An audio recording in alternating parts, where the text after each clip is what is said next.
إن الحمد لله نحمده ونستعينه ونستغفره ونعوذ بالله من شرور أنفسنا ومن سيئات أعمالنا من يهده الله فلا مضل له ومن يضلل فلا هادي له وأشهد أن لا إله إلا الله وحده لا شريك له وأشهد أن محمدا عبده ورسوله أما بعد فإن خير الحديث كتاب الله وخير الهدي هدي محمد صلى الله عليه وآله وسلم وشر الأمور محدثاتها وكل محدثة بدعة وكل بدعة ضلالة وكل ضلالة في النار. أعوذ بالله السميع العليم من الشيطان الرجيم من همزه ونفخه ونفثه. بسم الله الرحمن الرحيم. رب اشرح لي صدري ويسر لي امري واحلل عقدة من لساني يفقهوا قولي. بسم الله الرحمن الرحيم. ان الله وملائكته يصلون على النبي يا ايها الذين آمنوا صلوا عليه وسلموا تسليما. اللهم صل على محمد وعلى آل محمد كما صليت على إبراهيم وعلى آل إبراهيم إنك حميد مجيد. اللهم بارك على محمد وعلى آل محمد كما باركت على إبراهيم وعلى آل إبراهيم إنك حميد مجيد. اللهم ربنا آتنا في الدنيا حسنة وفي الآخرة حسنة وقنا عذاب النار. ربنا آتنا من لدنك رحمة وهيئ لنا من أمرنا رشدا. لا إله إلا أنت سبحانك إني كنت من الظالمين. حسبنا الله ونعم الوكيل. يا حي يا قيوم برحمتك أستغيث ولا حول ولا قوة إلا بالله العلي العظيم. آمین. الحمدللہ آج 3 مارچ 2024 کو سنڈے کے دن ہماری یہ قرآن کلاس نمبر 176 کی اسٹوڈیو ریکارڈنگ ہونے جا رہی ہے. سورۃ الحجر کی چند آیات باقی ہیں، آخری رکوع آلموسٹ. انشاءاللہ اسے ہم کور کریں گے، اور اس میں 1-2 ٹاپکس ایسے ہیں جنہیں میں تھوڑا تفصیل کے ساتھ بیان کروں گا. سب سے پہلے پچھلی دفعہ جو ہم نے کنکلوژن کی تھی سیدنا لوط علی نبینا وعلیہ الصلاۃ والسلام کی قوم سے متعلق، اس میں ایک پوائنٹ مجھ سے سکپ ہو گیا، اور وہ پوائنٹ صرف ان لوگوں کی نظر سے گزرتا ہے جو دقت نظر سے قرآن حکیم کو پڑھتے ہیں. چونکہ میری خواہش ہے کہ میں قرآن حکیم کے حوالے سے کوئی بھی کنفیوژن جو پبلک میں مشہور ہے، خصوصاً انٹلیکچوئلس کے اندر، اور اس کا جواب عموماً عام بندوں کو پڑھ کے نہیں ملتا، میں اسے ایڈریس کرتا ہوں. ان میں سے ایک کنفیوژن یہ ہے کہ لوط علیہ السلام کی قوم پہ جو عذاب کا واقعہ آیا ہے وہ تفصیل کے ساتھ سورہ ہود میں ہم پڑھ چکے ہیں. سورۃ الاعراف میں بھی تھوڑا سا ذکر تھا، سورہ ہود میں بڑی تفصیل کے ساتھ آیا تھا. اسی پہ میری وہ ویڈیو بھی ریکارڈ ہے کلپ کی فارم میں، مرد کی مرد سے شادی، ہومو سیکچولیٹی، اس طرح کے الفاظ آپ لکھیں تو وہ کھل جائے گی.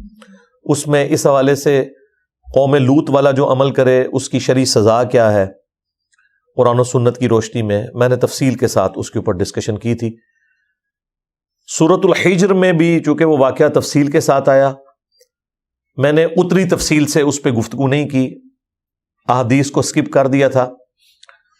لیکن یہ سارا جو واقعہ ہے یہ سکیٹرڈ فارم میں قرآن میں موجود ہے. کچھ سورہ ہود میں آیا، اسی سے ملتا جلتا سورہ حجر میں آیا، لیکن چند ایک مسنگ چیزیں تھیں جو یہاں پہ آئیں وہ وہاں پہ نہیں ہیں. ادھر بھی ایک آدھ چیز ایسی ہے جو مس ہے، وہ سورۃ القمر میں آگے چل کے آئے گی، جو اس نظریے کو سپورٹ کرتی ہے جو تورات کے اندر آیا ہے، اور قرآن کی آیات میں اشارتاً اس کا ذکر ہے. لیکن سورہ قمر میں جب یہ لوط علیہ السلام کی قوم کا ذکر آتا ہے تو وہاں یہ ٹاپک کھل جاتا ہے کہ وہ جو فرشتے تھے وہ خوبصورت لڑکوں کی شکل میں آئے تھے، اور حضرت لوط علیہ السلام کی قوم ان کے پاس آئی، انہیں نہیں پتا تھا کہ یہ فرشتے ہیں، اور وہ اس بدکاری میں انوالو ہو چکے تھے. انہوں نے حضرت لوط علیہ السلام سے کہا کہ ان لڑکوں کو ہمارے حوالے کرو برائی کرنے کے لیے. تو لوط علیہ السلام کو بھی اس وقت تک نہیں پتا تھا کہ یہ فرشتے ہیں جو انسانی شکل میں آئے.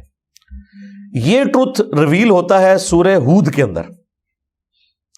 وہاں ترتیب بالکل وہ ہے جو زمانی ترتیب ہے، لیکن سورہ ہجر میں ہم نے جب پچھلی دفعہ یہ واقعہ کور کیا ہے، اس میں ترتیب اپنے ٹائم کے پوائنٹ آف ویو سے وہ والی نہیں ہے. اس میں شائبہ آ جاتا ہے. کوئی کہہ سکتا ہے کہ میں نے یہ جو دعویٰ کیا کہ حضرت لوط علیہ السلام کو نہیں پتا تھا، تو سٹارٹ میں اللہ تعالیٰ نے ذکر کیا ہے کہ ان فرشتوں نے حضرت لوط کو یہ بتایا کہ ہم عذاب لے کر آئے اور آپ نے اپنی آل کو لے کے نکل پڑنا ہے. 2 بیٹیاں آپ کی بیوی تو ہلاک کر دی جائے گی، ان پہ آئے گا عذاب.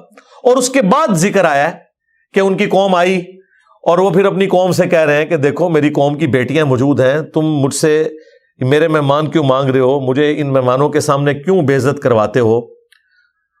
تو اس سے یہ لگتا ہے کہ جب لوط علیہ السلام کو پہلے ہی پتا تھا کہ یہ فرشتے انسانی شکل میں عذاب دینے کے لیے آئے ہیں، پھر وہ اپنی قوم کی منتیں کیوں مار رہے تھے؟ انہیں تو چاہیے تھا کہتے کہ پترو تیار ہو جاؤ، آ گئے عذاب. تو سورۃ الحجر میں وہ زمانی ترتیب اللہ تعالیٰ نے فالو نہیں کی ہے، اس کی وجہ سے کنفیوژن آ جاتی ہے. اور قرآن میں کئی جگہ ایسا ہوتا ہے کہ الفاظ آگے پیچھے ہوتے ہیں، زمانی ترتیب کو اس طرح فالو نہیں کیا گیا ہوتا. وہ آپ نے جگہ ڈھونڈنی ہوتی ہے جہاں پہ واقعی وہ پوری ترتیب ٹھیک موجود ہو. اس کی روشنی میں باقی آیات کو سمجھنا ہوتا ہے. اس کی وجہ یہ کہ قرآن انسان کی لکھی ہوئی کتاب نہیں ہے. انسان جب کتاب لکھتا ہے تو اس طرح کی چیزوں کا خیال رکھتا ہے، چیپٹرز بھی باندھتا ہے. یہ ہیں اللہ تعالیٰ کے خطبات، پلس ان کے اندر ایک ڈیوائن میوزک موجود ہے. اس کو مینٹین کرنے کے لیے بعض اوقات واقعات آگے پیچھے ہو جاتے ہیں. ایون سورۃ البقرہ میں بنی اسرائیل کی ہسٹری کے واقعات بھی آگے پیچھے ہوئے ہیں. اب جو گائے کو ذبح کرنے کا واقعہ وہ پہلے بیان ہوا ہے، اور یہ جو واقعہ ہے کہ اس گائے کا وہ حصہ جو ہے تم اس مردے کو ٹچ کرو تو وہ مردہ وقتی طور پر زندہ ہو کے بتا دے گا کہ میرا قاتل کون ہے. یہ واقعہ بعد میں ہے. حالانکہ زمانی ترتیب میں بات یوں تھی کہ یہ ڈیمانڈ پہلے کی گئی تھی کہ اس کا قاتل کون ہے. اس کے جواب میں اللہ نے کہا تھا کہ تم ایک گائے کو قربان کرو، اس کا جو گوشت ہے اس کو ٹچ کرنا، لیکن وہ ترتیب قرآن میں ویسی نہیں ہے. تو ترتیب بعض اوقات آگے پیچھے ہوتی ہے. اسی طریقے سے قصہ آدم اور ابلیس قرآن میں 7 دفعہ ہے. بلیو پرنٹ تو ایک جیسا ہے لیکن الفاظ ڈیفرنٹ ہے.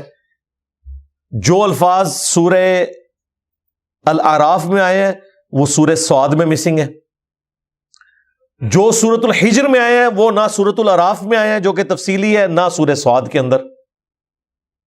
اس طرح سورۃ الکہف میں بڑا مختصر ذکر آیا، لیکن وہاں ایک اتنا بڑا ٹروتھ آیا جو 6 جگہ نہیں آیا کہ ابلیس جو ہے وہ جنوں میں سے تھا اس لیے اس نے نافرمانی کی. باقی 6 جگہ آپ کو پڑھ کے لگتا ہے کہ ابلیس بھی فرشتہ تھا. پھر بندہ کنفیوژن میں آ جاتا ہے کہ فرشتے تو اللہ کی نافرمانی نہیں کرتے، اس نے کیوں کی؟ اور سٹارٹ بھی یوں ہی ہے کہ اللہ نے فرشتوں سے کہا وَإِذْ قَالَ رَبُّكَ لِلْمَلَائِكَةِ اسْجُدُوا لِآدَمَ، تو یقیناً پھر فرشتوں کا ہی حکم تھا، تو ابلیس کو تو حکم ہی نہیں تھا، وہ کیسے بیچ میں داخل ہو گیا؟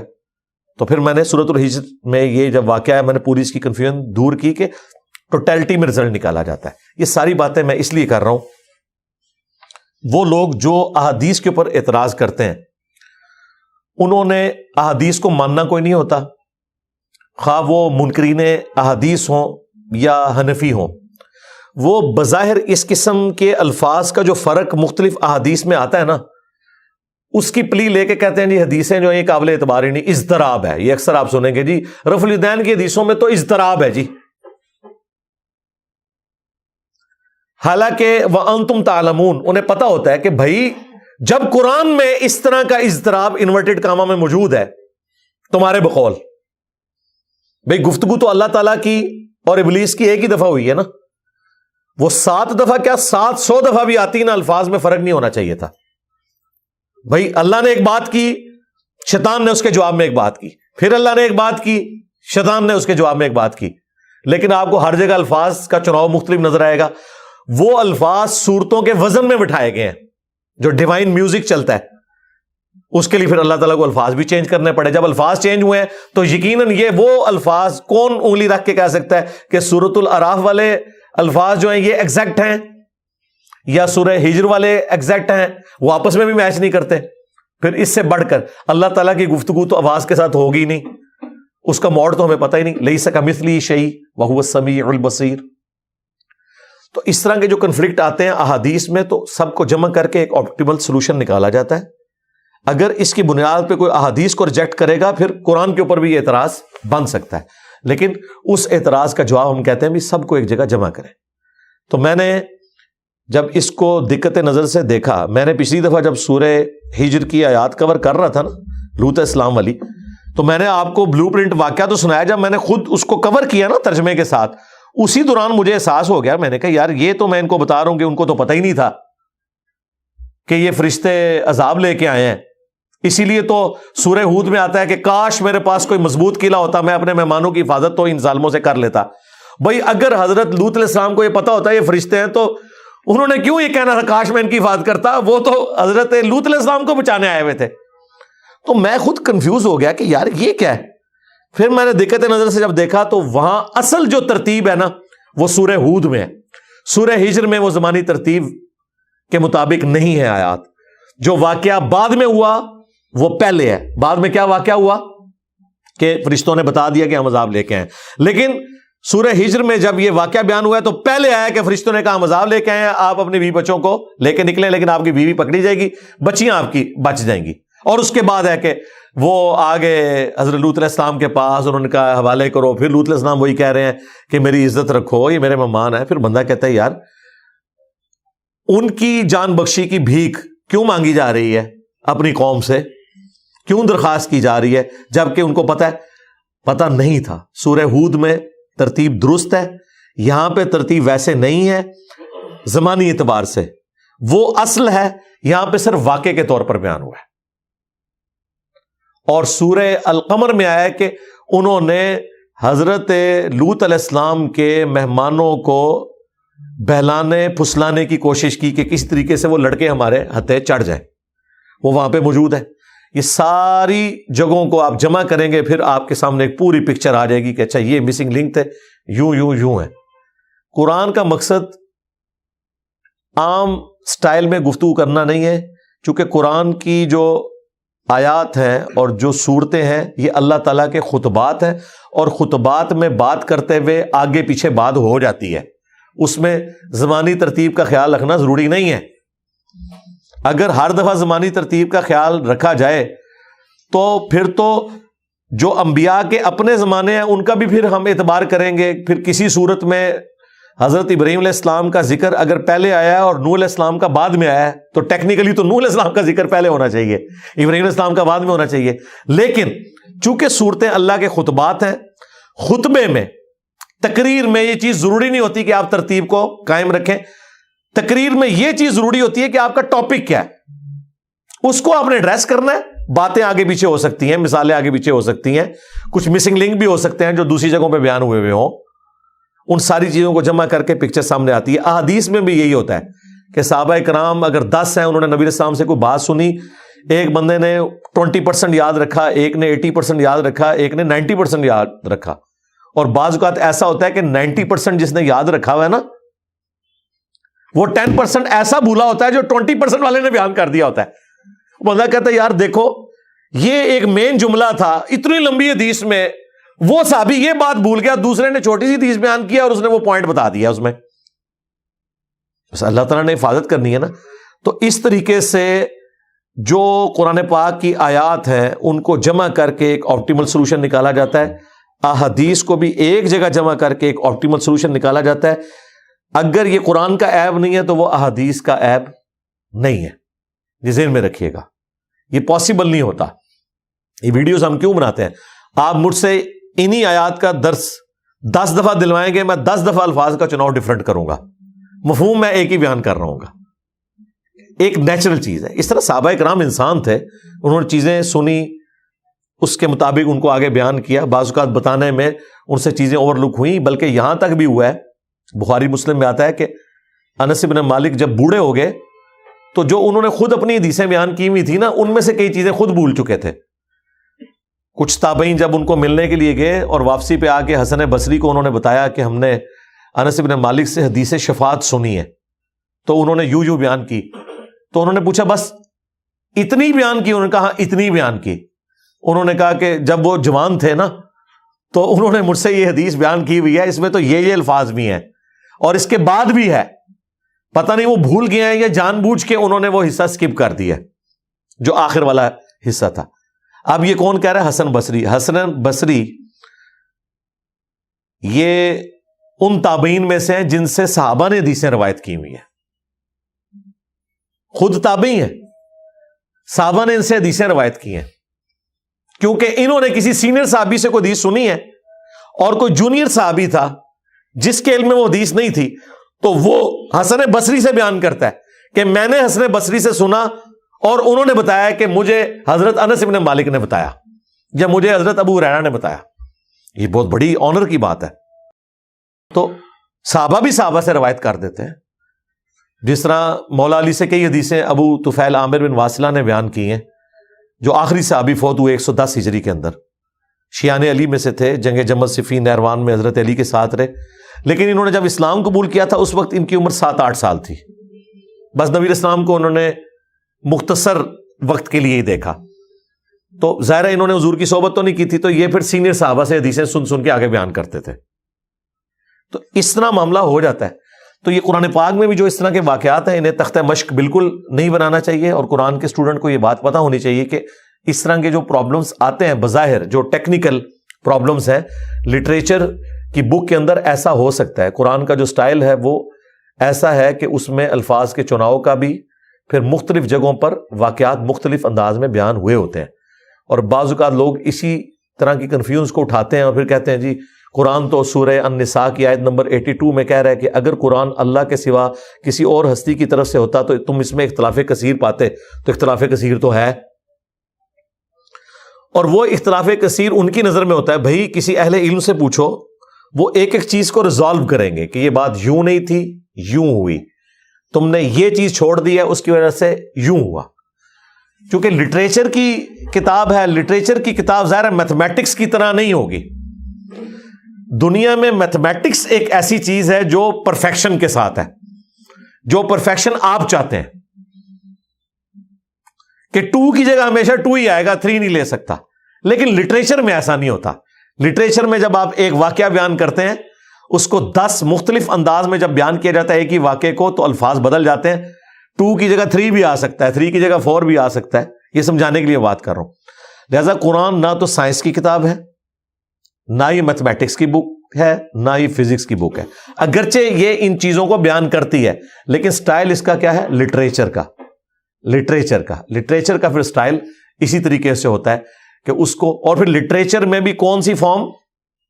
خطبے کی فارم، تقریر کا سٹائل، سٹارٹ جاندار، بیچ میں مثالیں اور ٹاپک اس طریقے سے. یہ نہیں ہے کہ سورہ بقرہ کا نام اگر بقرہ گائے ہے تو اس میں صرف گائے کا ذکر ہے، نہیں، تھوڑا سا ایک واقعہ ہے، باقی اتنی بڑی سورہ بقرہ ہے، وہ صرف اس کے ٹائٹل کے طور پہ. سورۃ العنکبوت مکڑی، یہ نہیں ہے کہ اس میں کوئی مکڑی کے فضائل بیان ہوئے، کفار کے ایمان کو مکڑی سے تشبیہ دی گئی ہے، ورنہ پورے کا پورا ٹاپک اس کا توحید ہے. اہل ایمان کو جو تکلیفیں اٹھانی پڑتی ہیں اللہ کی راہ میں اس کا ذکر موجود ہے، لیکن اس کو ایک ڈومیننٹ نام دے دیا. اچھا، یہ اللہ تعالیٰ سے چیز میں نے بھی سیکھی ہے. آپ دیکھیں ہماری ویڈیوز میں جب ہم اپنی پوڈ کاسٹ اپلوڈ کرتے ہیں تو پوڈ کاسٹ کا تو ہر دفعہ ٹائٹل پوڈ کاسٹ ہونا چاہیے. آپ دیکھیں ہماری ہر پوڈ کاسٹ کا ٹائٹل ڈیفرنٹ ہوتا ہے، اور اس میں جو سب سے ڈومیننٹ چیز میں نے ڈسکس کی ہوتی ہے نا، وہ ہم نے اردو میں اوپر لکھی ہوتی ہے. حالانکہ وہ اس 1.5 گھنٹے میں صرف 15 منٹ یا 10 منٹ ڈسکس ہوئی ہوتی ہے، باقی سوا گھنٹہ کچھ اور ڈسکس ہوا ہوتا ہے، لیکن ٹائٹل میں وہ چیز ہوتی ہے. یہ قرآن سے میں نے لرن کیا ہے کہ جو ڈومیننٹ چیز ہے نا اس کو آپ اس کے ٹاپک پہ ڈال دیں. سورہ بقرہ میں جو بقرہ کا جو واقعہ تھا وہ ڈومیننٹ تھا کہ انبیاء اکرام کے ساتھ بال کی کھال اتارنے والا معاملہ کرنا، اس کا کیا نقصان ہوتا ہے کہ قومیں پھر برباد ہوتی ہیں، ان سے ہدایت اٹھ جاتی ہے. باقی تو اس میں بنی اسرائیل کے واقعات کتنے آئے ہیں، شرعی احکامات، نکاح کے، طلاق کے، سب کچھ بیان ہوا ہے، لیکن نام ہے سورہ البقرہ۔ سورہ آل عمران، آل عمران کا تو تھوڑا سا ذکر ہے، اس میں تو میجورٹی ذکر حضرت عیسیٰ علیہ السلام کا ہے، ٹھیک ہے وہ ان کی اولاد میں سے ہے، لیکن اس کا نام اگر ہم دیکھیں نا آج کے ماڈرن دور میں تو جیزس کرائسٹ ہونا چاہیے تھا اس سورت کا نام، لیکن اللہ تعالیٰ نے اس ایک چیز کو ڈومینیٹ کر دیا۔ سورہ مریم، لگتا ہے کہ حضرت مریم کے گرد ہی گھومتی ہوگی، نہیں، حضرت مریم کا تھوڑا سا ذکر ہے، باقی ابراہیم علیہ السلام کا، باقی پیغمبروں کا ذکر ہے۔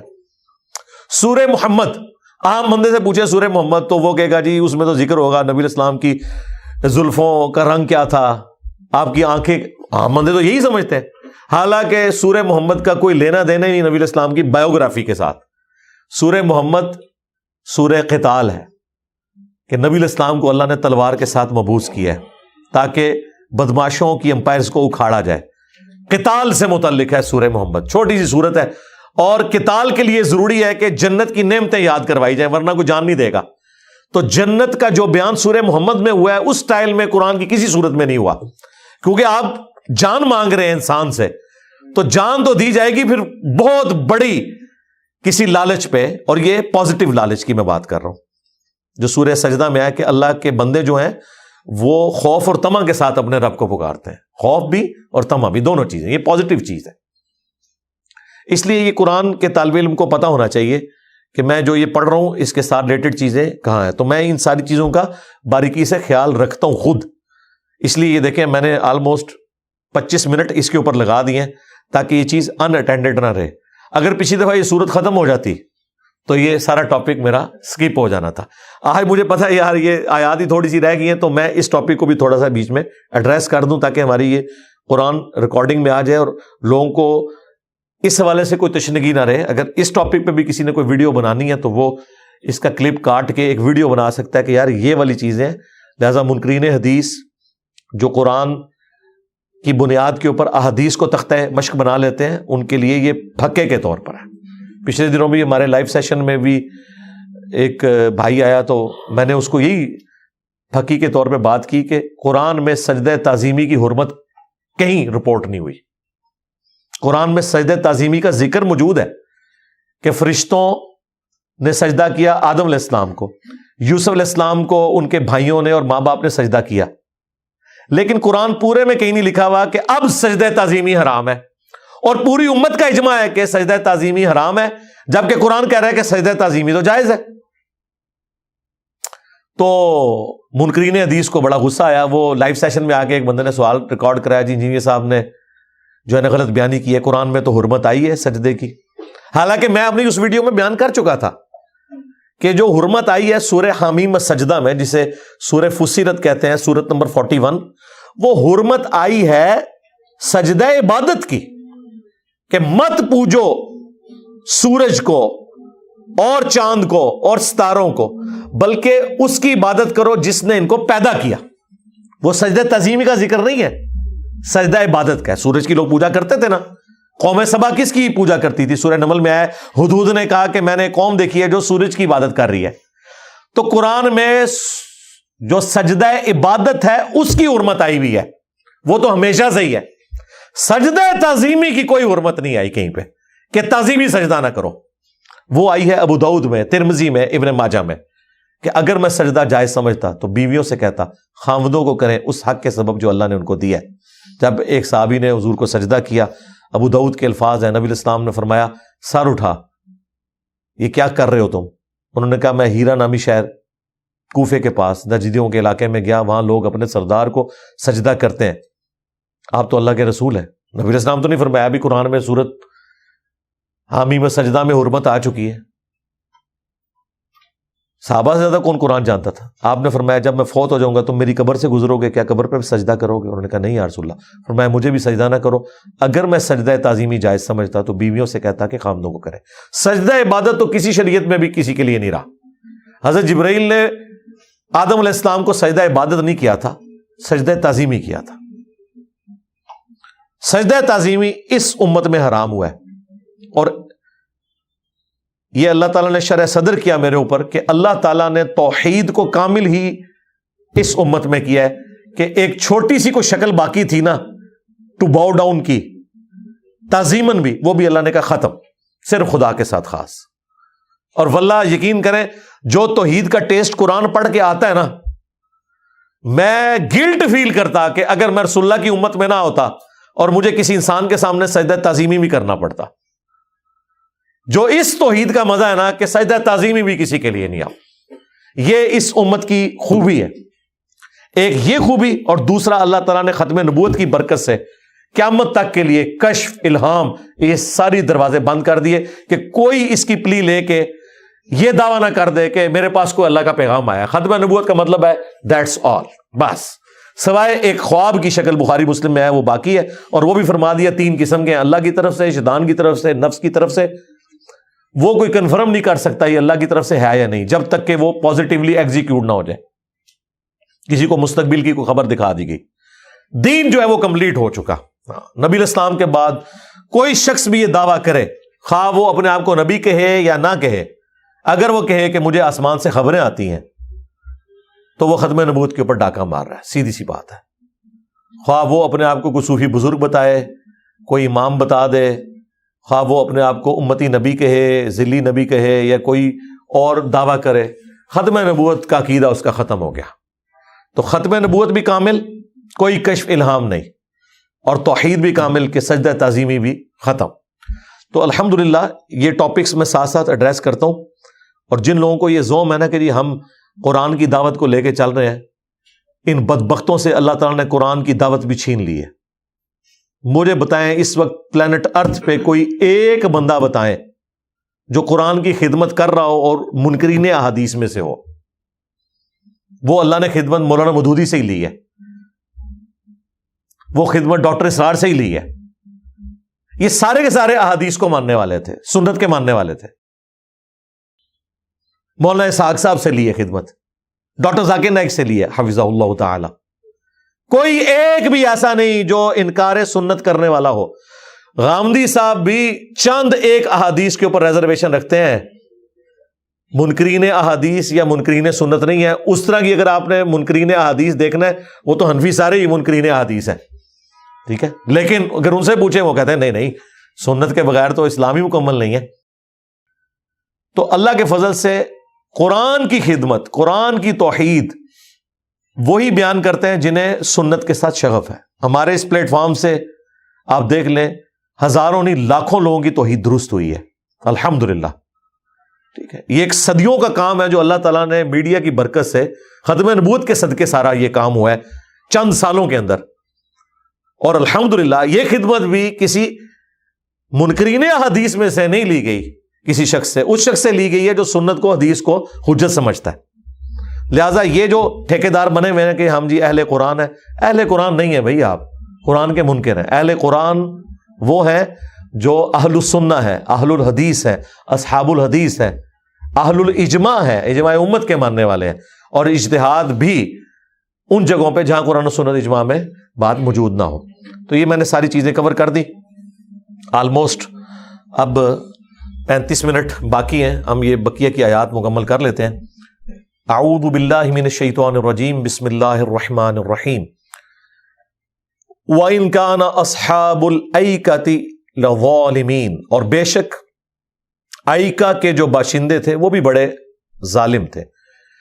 یہ گھنے جنگلات کی سرزمین کو ایکا کہتے ہیں، اور یہ قوم شعیب علیہ السلام کا ذکر ہے. اور یہ بڑا مختصر 2 آیات میں اللہ تعالیٰ نے کور کر دیا، تفصیل کے ساتھ نہیں ہے. تفصیل کے لیے سورہ ہود پڑھیں، سورۃ الاعراف پڑھیں، وہاں تو پوری تفصیل ہے قوم شعیب کی. فانتقمنا منہم، تو ہم نے ان سے انتقام لیا. وَإِنَّهُمَا لَبِإِمَامٍ مُبِينٍ، اور یہ دونوں بستیاں کھلے راستے کے اوپر واقع ہیں. کون سی 2 بستیاں؟ ایک تو یہ ایکا کی بستی اور دوسری قوم لوط جہاں پہ تباہ و برباد کی گئی. یہ جو راستے تھے مشرکین عرب کے تجارت کے، ان پہ یہ بستیاں آباد تھیں، ان کے کھنڈرات موجود تھے، ان کو بتایا گیا. وَلَقَدْ كَذَّبَ أَصْحَابُ الْحِجْرِ الْمُرْسَلِينَ، اور بے شک اہل ہجر نے بھی رسولوں کو جھٹلایا. اسی کی وجہ سے سورت کا نام ہجر ہے. اب اندازہ کریں کہ اصحاب ہجر کا ذکر 2-3 آیات میں ہوا ہے. تفصیل کے ساتھ تو قصہ آدم اور ابلیس بیان ہوا، قوم لوط کا ہوا. آپ سے اگر پوچھا جاتا تو اس سورت کا نام سورہ آدم رکھا جاتا یا سورہ لوط رکھا جاتا، نام ہے ہجر، صرف ڈسٹنگوش کرنے کے لیے. قوم ہجر جو اہل ہجر تھے، یہ وہ لوگ تھے جن کے لیے قرآن میں دوسری جگہ قوم سمود آیا، صالح علیہ السلام کی قوم، جن کے لیے پہاڑ میں سے اونٹنی اللہ تعالیٰ نے ظاہر کی. ان کی خواہش تھی کہ اس پتھر میں سے جو ہے وہ اونٹنی نکلے. تو پھر اللہ تبارک و تعالیٰ نے انہیں تباہ و برباد کیا جب انہوں نے وقت کے پیغمبر کی آواز نہیں سنی. لیکن یہاں جمع کے سیغے میں بات ہو رہی ہے کہ جو اہل ہجر تھے انہوں نے رسولوں کو جھٹلایا، حالانکہ رسول تو ان کے پاس ایک آئے تھے، صالح علیہ السلام. چونکہ ایک رسول کا انکار تمام رسولوں کا انکار ہوتا ہے، اور یہ قرآن کا اسلوب ہے. یہ صرف یہاں پہ نہیں، کئی اور جگہوں پر سنگولر کے سیغے میں قوم کا ذکر ہوگا اور آئے گا انہوں نے رسولوں کو جھٹلا دیا. کیونکہ ایک نبی کا انکار تو ساروں کا، یہ تو ہو نہیں سکتا نا کہ ایک بندہ وقت کے پیغمبر کو جھٹلا رہا ہے اور باقی پیغمبروں کو مان رہا ہے. یہ تو ایکسیپشنل کیس ہوا یہودیوں کے یا کرسچنز کے کیس میں، کہ یہودیوں نے حضرت عیسیٰ علیہ السلام کا انکار کر دیا، کرسچنز نے نبی علیہ السلام کا انکار کیا، باقی سب کو مان لیا. وہ سورہ النساء میں ہے کہ جو اللہ رسول میں ایمان لانے میں فرق کرے وہ بھی کافر ہے، اور جو ایک ہے میں بعض رسولوں کو مانوں گا بعض کو نہیں مانوں گا، اللہ کو مانوں گا، وہ بھی پکا کافر ہے. لا نفرق بین احد من رسلی، ہم رسولوں میں ایمان لانے میں کسی میں فرق نہیں کرتے. یہ اہل ایمان کا عقیدہ ہے. تو ایک رسول کا انکار سارے رسولوں کا. وَآتَيْنَاهُمْ آيَاتِنَا فَكَانُوا عَنْهَا مُعْرِضِينَ، اور ہم نے انہیں اپنی نشانیاں عطا کی تھیں مگر وہ روگردانی ہی کرتے رہے. منہ مانگا معجزہ ملا تھا، انکار کیا انہوں نے. معجزہ آنے کے بعد بھی انکار کیا، الٹا اس اونٹنی کو انہوں نے قتل کر دیا، پھر اللہ کا عذاب ان پہ آ گیا.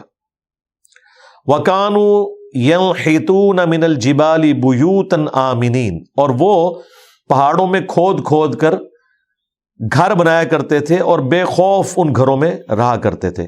یہ آج بھی آپ قرآن کے جو تاریخی مقامات ہیں وہ دیکھ لیں. ویسے اب تو سعودی عرب نے یہ ساری ہسٹوریکل پلیسز کھول دی ہیں، اتنے بڑے بڑے پہاڑ ہیں ان میں انہوں نے گھر بنائے ہوئے تھے، اور اتنے بڑے بڑے دروازے نظر آ رہے ہیں ان کے جو بار ڈیزائننگ والے ہیں. اندر جو کمرے ہیں نا وہ ہمارے ہی سائز کے ہیں. یہ جو پبلک میں مشہور ہے نا کہ وہ کوئی 100 فٹ اونچے تھے، نہیں ہے، یہ قرآن میں کہیں نہیں لکھا ہوا بھائی. وہ ان گھروں میں آپ جائیں تو 6.5-7 فٹ سے زیادہ کوئی بھی کمرے کا دروازہ نہیں ہے. جو بڑے وہ قلعے نما دروازے ہیں وہ تو مین ہے. جو اندر کمرے ہیں نا ان میں جو ان کی چارپائیوں کی جگہ اور چھت کی ہائٹ بمشکل 7 فٹ ہے، 7-8 فٹ. اس کا مطلب ہے ان کے قد ہمارے جیسے ہی تھے. لیکن یہ ان کے پاس فن تھا کہ پہاڑ، چٹیل پتھروں کے پہاڑ وہ توڑ توڑ کے اس میں گھر بنا لیتے تھے.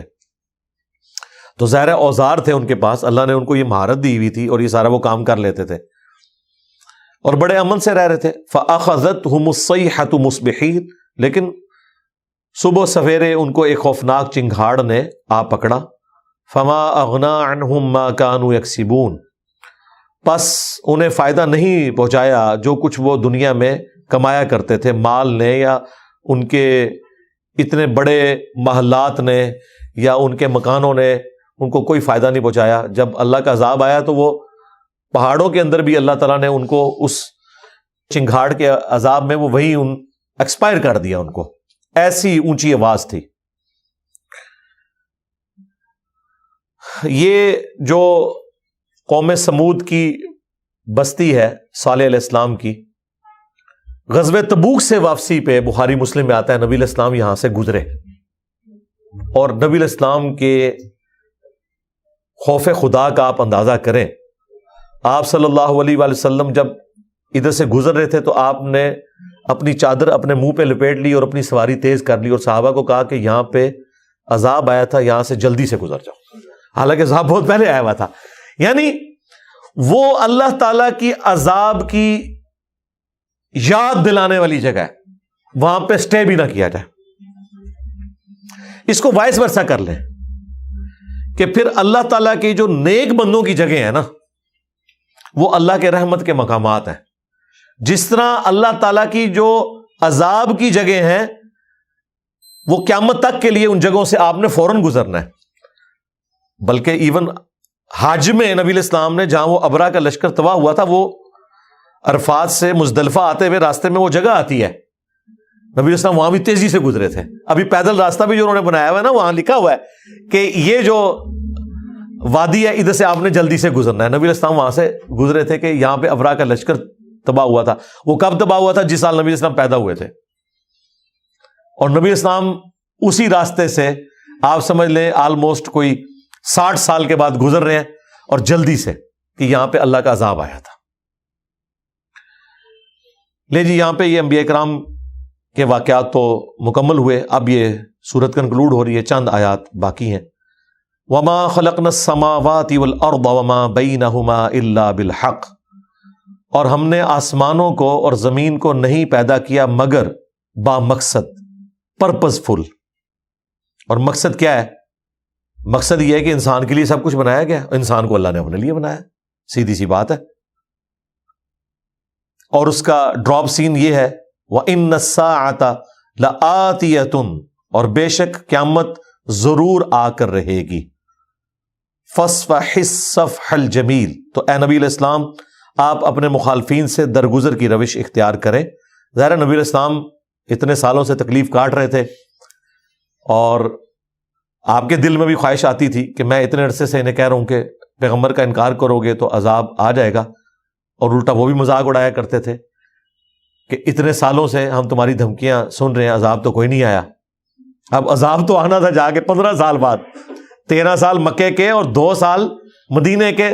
2 ہجری میں عذاب کی پہلی قسط آئی ہے غزوہ بدر کی شکل میں. تو 15 سال، اس میں بھی 2/3 قرآن مکی ہے جس میں دھمکی ہیں. تو ظاہر 15 سال ایک بندہ دھمکی سنتے رہے تو وہ کہے گا یار یہ تو 15 سال سے کر رہا ہوا تو کچھ بھی نہیں ہمارے ساتھ. ایک نیچرل چیز ہے. تو پھر حضور علیہ السلام کو بھی اللہ تعالیٰ تسلی دیتا تھا کہ آپ نے ٹینشن نہیں لینی، درگزر کریں، انشاءاللہ اللہ کے ہاں ایک وقت مقرر ہے، آ جائے گا. ان ربک هو الخلاق العلیم، بے شک تیرا رب خالق ہے اور سب کچھ جاننے والا ہے. اب یہ جو آیت نمبر 87 ہے، یہ بھی قرآن کی ایک ٹروتھ ریویلنگ آیت ہے. وَلَقَدْ آتَيْنَاكَ سَبْعًا مِّنَ الْمَثَانِي، اور بے شک اے محبوب صلی اللہ علیہ وآلہ وسلم ہم نے تمہیں 7 آیات ایسی دی ہیں جو بار بار دہرائی جاتی ہیں. وَالْقُرْآنَ الْعَظِيمِ، اور عظیم قرآن بھی دیا ہے. اندازہ کریں کہ یہ 7 آیات ایسی اللہ تعالیٰ کے حضور اہمیت رکھتی ہیں کہ انہیں قرآن سے ہٹا کے اللہ نے ذکر کیا ہے کہ 7 آیات بار بار پڑھی جانے والی، حالانکہ وہ آیت قرآن کا حصہ تھی، اور عظیم قرآن دیا. یعنی اللہ تعالیٰ نے اسے ڈسٹنگوش کر دیا. جیسے ایاک نعبد و ایاک نستعین میں ایاک نستعین کو ڈسٹنگوش کیا ہے، حالانکہ ایاک نستعین ایاک نعبد میں داخل ہے. عبادت میں کیا دعا نہیں آتی ہے؟ آتی ہے. الدعاء هو العبادہ، جامعہ ترمذی کی حدیث ہے، دعا ہی عبادت ہے. لیکن اس کو اللہ تعالیٰ مینشن اس لیے کیا تاکہ امپورٹنس پتہ چلے. سارا شرک وہی دعا میں ہے. عبادت کی جو واضح فارم ہے ان میں تو شرک مسلمانوں میں تو ایٹ لیسٹ نہیں ہے. کوئی اس اعتبار سے اللہ کی ذات میں شریک ٹھہرا دے، جہالت کی وجہ سے کر دے علیحدہ بات ہے، عموماً تو کوئی نہیں کرتا. لیکن جو استعانت ہے، غیر اللہ سے مدد مانگنا، اس میں تو بڑے بڑے موحدین پھنسے ہوئے ہیں جو اپنے زوم میں اپنے آپ کو موحد سمجھتے ہیں، توحید کانفرنس کرتے ہیں، اور یہ شرک کی ساری شکلیں وہ ثابت کرتے ہیں کہ یہ توحید کے منافی نہیں ہے. یہاں پہ بھی دیکھیں یہ کتنی امپورٹنٹ چیز تھی. اللہ تعالیٰ نے 7 آیات کا ذکر کیا کہ ہم نے تمہیں 7 آیات ایسی دی ہیں جو بار بار پڑھی جاتی ہیں، اور عظیم قرآن دیا. یعنی قرآن خود عظیم ہے، اس میں بھی وہ 7 آیات سب سے زیادہ عظیم ہے. وہ 7 آیات کون سی ہے؟ سورۃ الفاتحہ کی. سورۃ الفاتحہ قرآن کی وہ واحد سورت ہے جس کی فضیلت قرآن میں آئی ہے. باقی ساری سورتوں کی فضیلتیں احادیث سے ہم بیان کرتے ہیں. سورہ اخلاص 1/3 قرآن کے برابر ہے، بخاری مسلم کی حدیث ہے. سورہ ملک جامعہ ترمذی ابو داؤد میں حدیث موجود ہے کہ جو اپنے پڑھنے والے کی شفاعت کرے گی اور اسے اللہ سے بخشوا لے گی. ہم حدیثیں بیان کرتے ہیں، لیکن سرکار سورہ فاتحہ ایسی سورت ہے کہ اس کی فضیلت قرآن میں آئی ہے، اور ایسی آئی ہے کہ قرآن کے پیرلل بیان ہوئی ہے. وَلَقَدْ آتَيْنَاكَ سَبْعًا مِّنَ الْمَثَانِي، بے شک اے محبوب صلی اللہ علیہ وآلہ وسلم ہم نے آپ کو 7 آیتیں ایسی دی ہیں جو بار بار پڑھی جاتی ہیں، وَالْقُرْآنَ الْعَظِيمَ، اور عظیم قرآن بھی دیا۔ اس سے بڑھ کر کیا فضیلت ہوگی کہ اللہ تعالی کے نزدیک جو سب سے بڑا عمل ہے، جو مؤمن اور کافر کا فرق ہے، نماز، وَأَقِيمُوا الصَّلَاةَ وَلَا تَكُونُوا مِنَ الْمُشْرِكِينَ، نماز قائم کرنا، مشرک نہ ہو جانا۔ اور صحیح مسلم کی حدیث کے بندے کے کفر اور ایمان، شرک اور اسلام کے درمیان فرق نماز ہے۔ اس نماز میں ہر رکعت میں سورہ فاتحہ پڑھنا ضروری ہے، خواہ وہ فرض ہو خواہ وہ نفلی ہو، سورہ فاتحہ کے بغیر نماز ہی نہیں ہوتی۔ بخاری مسلم کی حدیث ہے، لا صلاۃ لمن لم یقرأ بفاتحۃ الکتاب، اس کی نماز ہی نہیں ہے جو سورۃ الفاتحہ کی تلاوت نہیں کرتا۔ پھر بخاری مسلم میں ام الکتاب بھی ذکر ہے، جو کتاب کی ماں، کتاب کی جڑ نہ پڑھے اس کی نماز نہیں ہے، اسے ام الکتاب بھی کہا گیا۔ فاتحہ یعنی قرآن کو کھولنے والی، یہ قرآن کی چابی بھی ہے، قرآن کی ماں بھی ہے، قرآن کی جڑ بھی ہے سورہ فاتحہ۔ اس سے بڑی کیا بات ہوگی یار، آپ امیجن کریں کہ ہر نماز کی ہر رکعت میں آپ جو مرضی پڑھیں، لیکن فاتحہ آپ نے پڑھنی ہے، باقی پورے قرآن میں سے آپ کی جو مرضی پڑھیں، لیکن فاتحہ آپ نے پڑھنی ہے، اس کے بغیر آپ کی نماز ہی نہیں ہونی۔ بلکہ جامع ترمذی میں حدیث ہے، نبی علیہ السلام کہتے ہیں کہ سورہ فاتحہ جیسی سورت نہ تورات میں ہے، نہ زبور میں ہے، نہ انجیل میں ہے۔ اللہ نے کسی پیغمبر کو اس طرح کی سورت نہیں دی جو مجھے دی ہے سورۃ الفاتحہ، یہ اتنی عظیم سورت ہے۔ صحیح بخاری میں اسی آیت کے کانٹیکسٹ میں ایک حدیث ہے، سیم یہی آیت پڑھ کے نبی علیہ السلام نے بیان کیا۔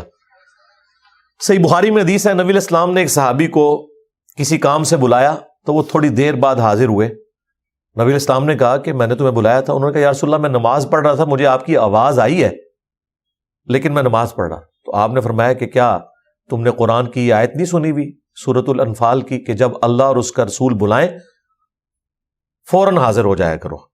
یعنی نبی علیہ السلام اس پلانٹ ارتھ پہ واحد پرسنالٹی ہیں کہ اگر کوئی شخص اپنی نماز اسی جگہ پر چھوڑ کر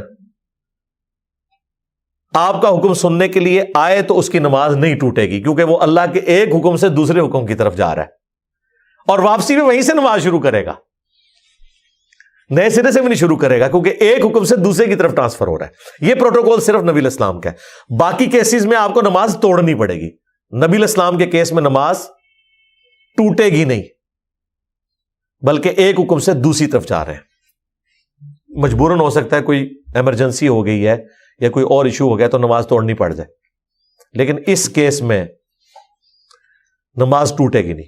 تو نبی علیہ السلام نے جب ان کو کہا، اب نبی علیہ السلام کو یہ بھی احساس ہوا کہ میری یہ بات سن کے اس کو تھوڑا فیل ہوا ہوگا۔ پھر آپ نے فرمایا کہ اچھا میں تمہیں نا اس مسجد سے نکلتے ہوئے قرآن کی سب سے عظیم سورت بتاؤں گا کہ کون سی ہے۔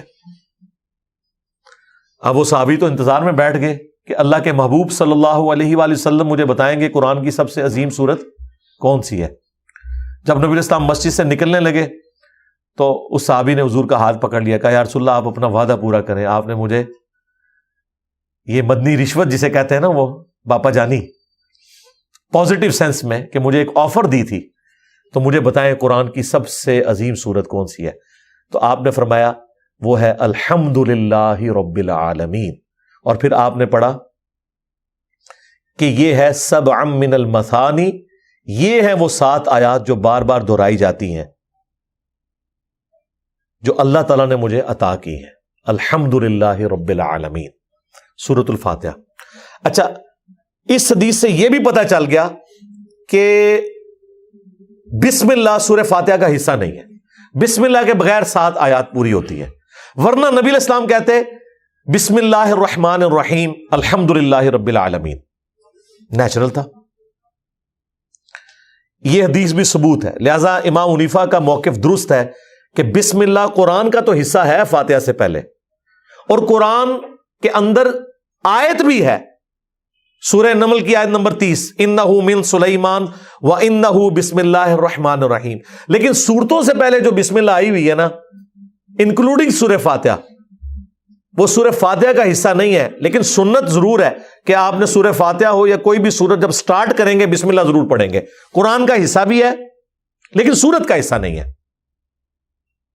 یہ حدیث ان کو سپورٹیو ہے. ایک اور حدیث صحیح مسلم حدیث ہے، عبداللہ ابن عمر کہتے ہیں کہ رسول اللہ صلی اللہ علیہ وآلہ وسلم اور حضرت ابو بکر اور حضرت عمر اپنی نماز کی قرات کا آغاز الحمدللہ رب العالمین سے کرتے تھے. اس میں بسم اللہ کا ذکر نہیں ہے، یعنی بسم اللہ آپ نے پڑھنی ہے آہستہ اور سورہ فاتحہ کو بلند آواز سے پڑھنا ہے. لہذا الحمدللہ رب العالمین سے ہی سورہ فاتحہ شروع ہوتی ہے. امام شافعی بسم اللہ کو قرآن کا حصہ مانتے ہیں سورہ فاتحہ کے آیت کے طور پر. اہل تشیع بھی بسم اللہ کو قرآن کا حصہ مانتے ہیں سورہ فاتحہ کی آیت کے طور پر. ہمارے نزدیک امام حنیفہ کا موقف درست ہے، اور اس وجہ سے نہیں کہ امام حنیفہ نے کہا ہے. اگر امام حنیفہ نے کوئی اس طرح کی بات کی ہوتی تو آپ کو حنفیوں نے یہ حدیثیں بتائی ہوتی ہیں. حدیثیں تو ہم آپ کو بتا رہے ہیں، حدیثیں تو نبی علیہ السلام کی ہیں. ٹھیک ہے کہ یہ الحمدللہ رب العالمین سے سورت شروع ہوتی ہے. اچھا، اور پھر ڈسائسو حدیث وہ حضرت ابو ہریرہ کی حدیث ہے، حدیث قدسی صحیح مسلم میں، کہ حضرت ابو ہریرہ کہتے ہیں کہ نبی علیہ السلام نے فرمایا کہ اس کی نماز ناقص ہے ناقص ہے ناقص ہے جو سورۃ الفاتحہ نہیں پڑھتا. اور پھر نبی علیہ السلام نے فرمایا کہ اللہ تعالیٰ فرماتا ہے کہ میں نے نماز اپنے اور اپنے بندے کے درمیان برابر تقسیم کر لی ہے، آدھا حصہ میرے لیے ہے اور آدھا میرے بندے کے لیے، اور میں نے اپنے بندے کو عطا کر دیا جو مجھ سے مانگے گا. پھر نبی علیہ السلام نے فرمایا کہ اللہ تعالیٰ فرماتا ہے کہ جب میرا بندہ کہتا ہے الحمدللہ رب العالمین تو میں کہتا ہوں میرے بندے نے میری حمد کی. جب وہ کہتا ہے الرحمن الرحیم تو میں کہتا ہوں میرے بندے نے میری ثنا کی. جب وہ کہتا ہے مالک یوم الدین تو میں کہتا ہوں میرے بندے نے میری بزرگی کا اعتراف کر لیا کہ میں ہی قیامت کے دن کا مالک ہوں. اور جب وہ کہتا ہے ایاک نعبد و ایاک نستعین تو یہ میرے اور میرے بندے کے درمیان کامن ہے، بس میرے بندے نے جو مانگا میں نے اسے دے دیا. اور جب وہ کہتا ہے اہدنا الصراط المستقیم صراط الذین انعمت علیہم غیر المغضوب علیہم ولا الضالین آمین تو میرے بندے نے جو مجھ سے مانگا میں نے اسے عطا کر دیا. اب یہ بڑا اچھا موقع تھا. اب اس میں تو میتھمیٹیکل ڈویژن ہو رہی ہے کہ سورہ فاتحہ کو پوری نماز کہا نبی علیہ السلام نے، اور اللہ سے روایت کیا حدیث قدسی، اور ساتھ کہا کہ آدھی میری اور آدھے میرے بندے کے لیے. اور پھر اس کی ڈویژن نبی علیہ السلام نے اللہ تعالیٰ کے ریفرنس سے بیان کی کہ اللہ تعالیٰ کہتا ہے جب میرا بندہ کہتا ہے الحمدللہ رب العالمین. تو یہ بڑا اچھا موقع تھا. یہاں یہ ہونا چاہیے تھا جب میرا بندہ کہتا ہے بسم اللہ الرحمن الرحیم تو میں کہتا ہوں میرے بندے نے میرے نام سے شروع کیا، لیکن یہ نہیں ہے. اس میں ڈائریکٹ سٹارٹ ہو رہا ہے الحمدللہ رب العالمین. اور دیکھیں ڈویژن کیسے ہو رہی ہے. الحمدللہ رب العالمین آیت نمبر 1، الرحمن الرحیم آیت نمبر 2، مالک یوم الدین آیت نمبر 3. یہ 3 آیات اللہ کے لیے ہوگی جس میں آپ نے اللہ کی تعریف بیان کی. ایاک نعبد و ایاک نستعین مسلم کے الفاظ ہے، یہ میرے اور میرے بندے کے درمیان کامن ہے. کامن کیسے ہو گیا؟ یہ آیت ایسی ہے جو 2 ٹکڑوں میں بٹ جاتی ہے. ایاک نعبد یہ اللہ کے ساتھ ہوگی، و ایاک نستعین بندے کے ساتھ، بندہ مانگ رہا ہے اللہ سے. لہذا الحمدللہ رب العالمین الرحمن الرحیم مالک یوم الدین ایاک نعبد، یہ 3.5 آیات، یہ نصف ہو گیا سورہ فاتحہ کا. و ایاک نستعین یہ آدھی آیت، اور اہدنا الصراط المستقیم یہ اس سے اگلی آیت، صراط الذین انعمت علیہم اس سے اگلی آیت، اور غیر المغضوب علیہم ولا الضالین آمین اس سے اگلی آیت. 3.5 آیات ادھر، 3.5 آیات ادھر، واو درمیان میں ہے. ایاک نعبد واو سینٹر میں، ایاک نستعین اہدنا الصراط المستقیم آنورڈ. اور یہ ساری دیکھیں بندے سے متعلق ہے. ایاک نعبد تک بندہ اپنے رب کی تعریفیں کر رہا ہے اور اس کے بعد رب سے مانگتا جا رہا ہے. ایاک نستعین اہدنا الصراط المستقیم صراط الذین انعمت علیہم غیر المغضوب علیہم ولا الضالین آمین. لہذا یہ میتھمیٹیکلی بھی چیز ثابت ہوئی کہ سورہ فاتحہ الحمد سے شروع ہو کے ولا الضالین پہ مکمل ہوتی ہے. لیکن چونکہ اس میں اختلاف امت میں آ گیا لہذا آپ کو غیر المغضوب علیہم ولا الضالین اس پہ تو آپ کو 7 لکھا ہوا نظر آتا ہے. لیکن عام جو قرآن ہے آپ ان میں دیکھیں وہ جو گول دائرے آپ کو نظر آتے ہیں نا، صراط الذین انعمت علیہم، اس کے بعد آپ کو گول دائرہ نہیں نظر آتا لکھا ہوا، ادھر صرف چھوٹا سا چھیڑ ڈلا ہوا ہے کہ یہاں پہ 6 آیت مکمل ہوئی ہے. وہ اختلاف کی وجہ سے ہوا ہے، ورنہ یہاں دائرہ بھی ڈال دیا جائے کوئی فرق نہیں پڑتا. یہ یعنی احادیث کی روشنی میں نے ثابت کر دیا کہ سورۃ الفاتحہ جو ہے وہ الحمد سے لے کے ولا الضالین تک ہے. باقی تو سورہ فاتحہ کے تعارف میں نے کافی فضائل سنائے تھے. مسئلہ نمبر 112 ABC بلکہ 111 ABC اور 112 ABC، یہ 6 لیکچرز میں نے الا بذکر اللہ تطمئن القلوب، پچھلی دفعہ جو 344 لیکچر میں قرآن مکمل کیا اس میں نے قرآن کی صورتوں کے 12 صورتوں کے فضائل اور صبح و شام کے اذکار اس میں کور کیے میں. وہ جسے شوق ہے وہ دیکھ لے. سورۃ الفاتحہ کے ذریعے صحیح بخاری اور مسلم میں آتا ہے کہ ایک قبیلے کے سردار کو جب ایک زہریلا بچھو یا کوئی سانپ کاٹ گیا اس کا دم سے علاج کیا گیا. تو سورۃ الفاتحہ شفا بھی دینے والی ہے اور سب سے بڑھ کر ہمارے عقیدے کی بنیاد ہے یہ، اور ہر نماز کا ایک لازمی جزو ہے یہ. والقرآن العظیم، اور عظیم قرآن بھی. اب اس کے بعد اللہ تعالیٰ فرما رہا ہے کہ اے نبی جب ہم تمہیں 7 آیات بار بار پڑھی جانے والی دے رہے ہیں اور قرآن دے رہے ہیں، اس کے بعد اب اس چیز کی ضرورت نہیں ہے. لا تمدن عینیک الی ما متعنا بہ ازواجا منہم، اب آپ نے اپنی آنکھ اٹھا کر بھی نہیں دیکھنا ان لوگوں کی طرف جنہیں ہم نے دنیا کا مال دیا ہے.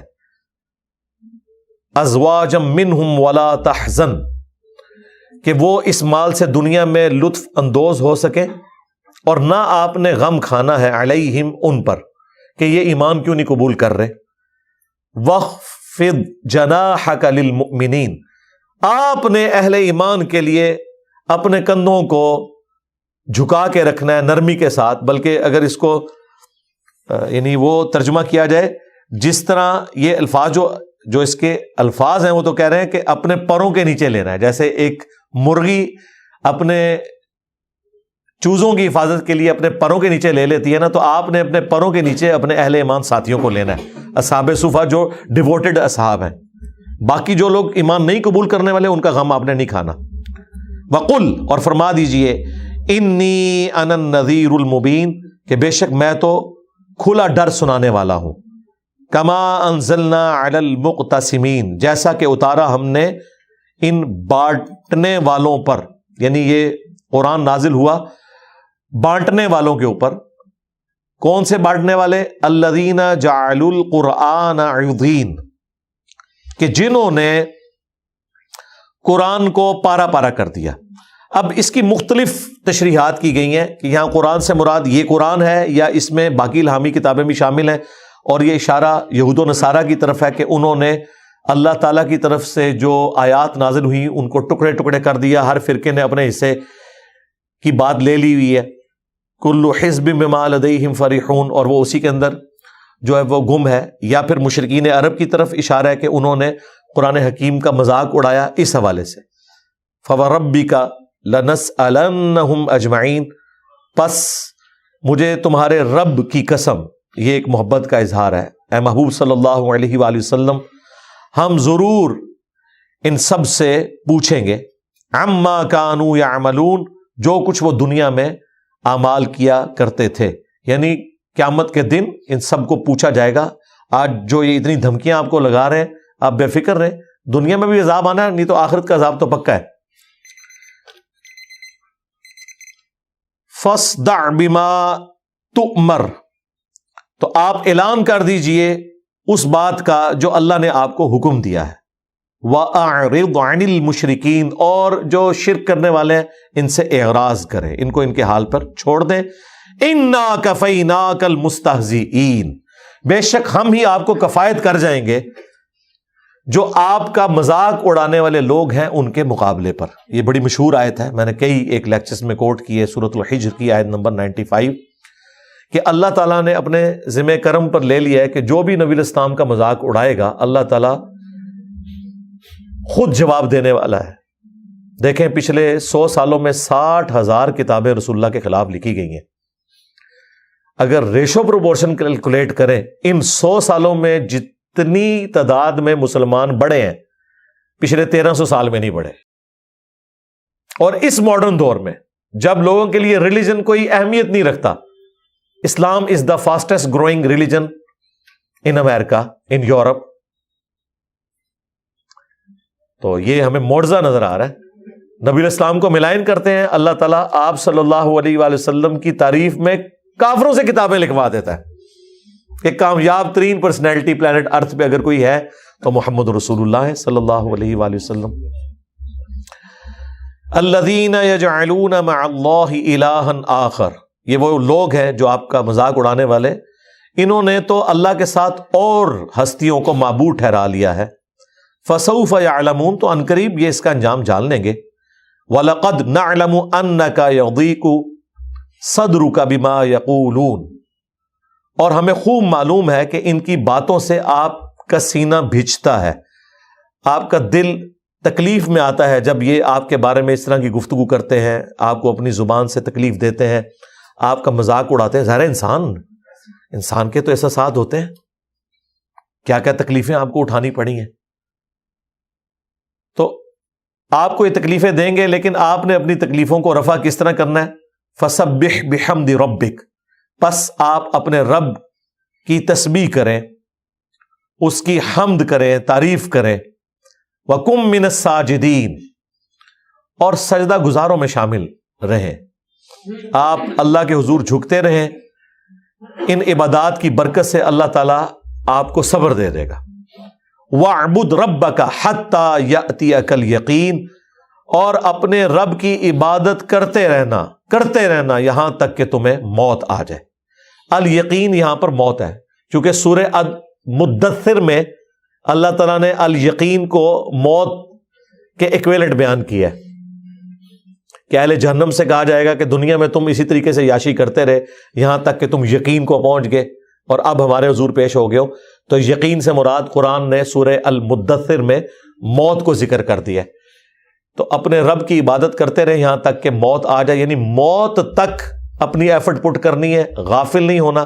نبی علیہ السلام کو تعویل خاص کے اعتبار سے کہا گیا، باقی تعویل عام میں تو جو بھی قرآن کا قاری ہے اس تک یہ میسج پہنچایا گیا کہ یہ ایک دن کی گیم نہیں ہے، ہاں یہ مسلسل ایفرٹ ہے. جب تک روح پرواز نہ کر جائے اس وقت تک غافل نہیں ہونا. جو دم غافل 100 دم کافر.